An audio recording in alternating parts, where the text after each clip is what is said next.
हरे कृष्णा, धन्य प्रणाम आप सभी को। तो आज हम बहुत सुंदर विषय लेकर आए हैं, निमाई।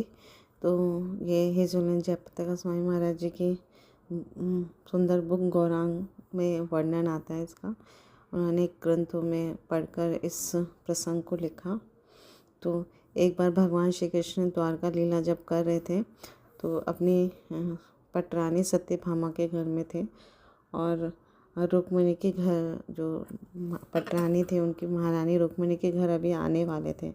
तो जो महारानी रुक्मिणी थी उन्होंने सारी व्यवस्था कर रखी थी, और जब भगवान आए तो बहुत प्रसन्न हुई शुरू में, और अपने बच्चों को, जो उनके पुत्र पुत्रियाँ, उनको अच्छे से तैयार करके और उनसे कहा कि आप अपने पिता का आलिंगन कीजिए। तो सब जब सारे बच्चों ने अपने पिता का आलिंगन करते हैं तो रुक्मिणी देवी भगवान को अपने कमरे में ले जाती हैं।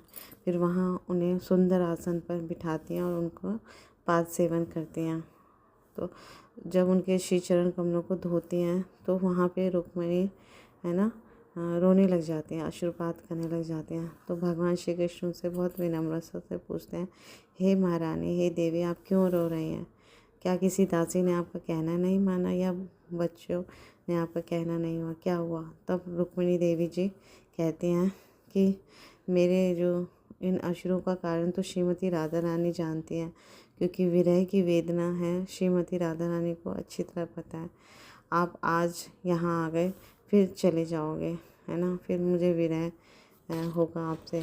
तो मैं चाहती हूँ आप हमेशा के लिए मेरे साथ रहो, तो इसलिए मैं रो रही हूँ। तो भगवान श्री कृष्ण उन्हें अपने पास बहुत प्रेम से बिठाते हैं, उनके अश्रु पोंछते हैं।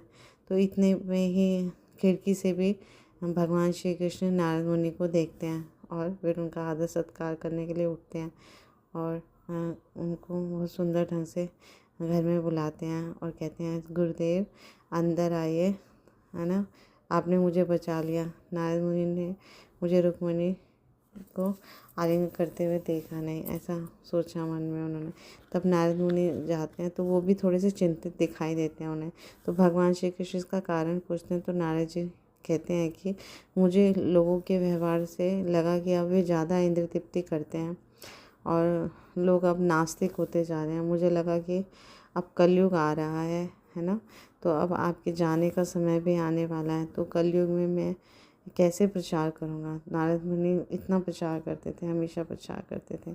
तो अपनी व्यथा बताते हैं, मैं क्या करूँगा, लोगों को कैसे बचाऊँगा? तो भगवान श्री कृष्ण कहते हैं, मैं सोच रहा था आज मेरी अर्धांगिनी रुक्मिणी देवी भी रो रही हैं और नारद मुनि भी चिंतित हैं, तो आप चिंता मत कीजिए, मैं कलयुग में भी आऊँगा। तो भगवान वहाँ आश्वस्त करते हैं और कहते हैं, मैं गौर वर्ण लूँगा और राधा रानी के भाव में आऊँगा, और मेरा नाम होगा चैतन्य महाप्रभु गौरांगा। तब उन्होंने नारद जी को आगे बताया और आगे उनको आदेश दिया कि हे मुनि, आप अलग अलग लोगों पर जाकर सभी देवताओं से ये बात कहो कि भगवान श्री कृष्ण कलयुग में गौरांग के रूप में अवतरित होंगे, और तो आप सभी बंगाल में जाकर जन्म लो। तो नारद जी सबसे पहले जगन्नाथपुरी जाके जगन्नाथ, बलदेव और सुभद्रा माई का दर्शन करते हैं, और फिर भगवान जगन्नाथ उन्हें वहाँ से आदेश देते हैं कि आप पहले ब्रह्मा जी के पास जाओ। तो जब नारद जी ब्रह्मा जी के पास जाकर उन्हें अवतार के लेने के लिए कहते हैं, तो ब्रह्मा जी कहते हैं, ठीक है, मेरा नाम हरिदास ठाकुर होगा। फिर वे श्वेत द्वीप पर जाते हैं, वहाँ चैतन्य महाप्रभु होते हैं। तब नारद मुनि उनसे कहते हैं कि कलयुग आ गया है, आपके आने का समय हो गया है। तब गौरांग महाप्रभु नारद जी से कहते हैं, ठीक है, पहले आप बलराम जी के पास जाइए और उनको भी आमंत्रण दीजिए, आपको भी आना है। तब नारद जी बलराम जी के पास जाकर कहते हैं, आपको कलयुग में पृथ्वी पर अवतरित होना है। तब बलराम जी कहते हैं, ठीक है, मैं एक चक्र में निताई नित्यानंद के रूप में आऊँगा, और फिर राधा रानी जो है वो चैतन्य महाप्रभु जो चैतन्य महाप्रभु राधा और कृष्ण का मिलित स्वरूप होते हैं, और जो उनकी भगवान श्री कृष्ण की सुंदर माधुर्य प्रेम से आप्लावित सर्वश्रेष्ठ उनकी जो प्रिया है राधा रानी, वो गदाधर के रूप में भी आते हैं। तो राधा रानी का दो रूपों में आते हैं। वो चैतन्य महाप्रभु के अंदर भाव रूप में आते हैं और गदाधर पंडित बनकर भगवान श्री चैतन्य महाप्रभु की सेवा करने के लिए आती है। और सत्यभामा बनती है जगदानंद पंडित।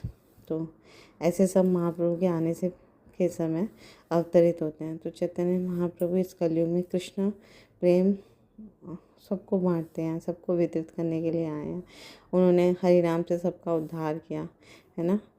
इसके बिना अगर हरि नाम नहीं होता तो बहुत ही समय लग जाता। तो चैतन्य महाप्रभु कहते हैं भारत में हरि नाम का प्रचार करूँगा और बाहर के देशों के लिए मेरा एक सेनापति भक्त आएगा। तो वे सेनापति भक्त जो थे वो शिव प्रभुपाद जी थे। तो प्रभुपाद जी ने सभी देशों में प्रचार प्रसार किया